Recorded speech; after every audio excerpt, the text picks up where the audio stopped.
താമരശ്ശേരി ചുരത്തിൽ ഗതാഗത കുരുക്ക് രൂക്ഷമായിരിക്കുകയാണ് എന്നതാണ് മറ്റൊരു വാർത്ത.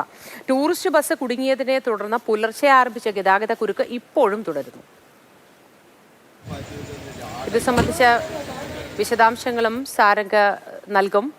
സാരംഗ്, ഇത് പതിവായി താമരശ്ശേരി ചുരത്തിൽ ഇത്തരത്തിൽ ഗതാഗത കുരുക്കുണ്ടാവാറുള്ളതാണ്. പ്രത്യേകിച്ചും ഹെവി വാഹനങ്ങളൊക്കെ പോകുമ്പോൾ ഇത് രൂക്ഷമാകാറുണ്ട്.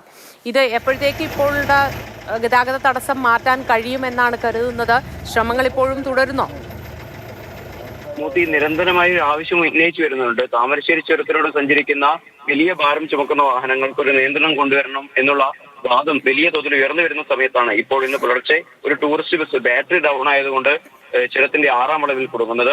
നമ്മൾക്കറിയാം, ക്രിസ്മസ് ന്യൂ ഇയർ ആഘോഷങ്ങളുടെ ഭാഗമായിട്ട് കർണാടകയിൽ നിന്നും തമിഴ്നാട്ടിൽ നിന്നും ഒക്കെ തന്നെ ധാരാളം ആളുകൾ സ്വന്തം ജന്മനാടുകളിലേക്ക് ആഘോഷങ്ങൾക്കായി വരുന്ന സമയത്താണ് ഇത്തരത്തിലൊരു വലിയൊരു ഗതാഗത തടസ്സം താമരശ്ശേരി ചുരത്തിലുണ്ടാകുന്നത്. മണിക്കൂറുകളോളം ആളുകൾ കുടുങ്ങിക്കിടക്കുന്ന ഒരു സാഹചര്യമാണ്. ഇതുവരെയും പൂർണ്ണമായും ആ ഒരു കുരുക്ക് പരിഹാരം കണ്ടെത്താനായി അധികൃതർക്ക് സാധിച്ചിട്ടില്ല. ബസ് അവിടെ നിന്ന് നീക്കി, പക്ഷേ എന്നാലും വൺ വേ അടിസ്ഥാനത്തിലാണ് ഇപ്പോൾ വാഹനങ്ങൾ നീക്കുന്നത്.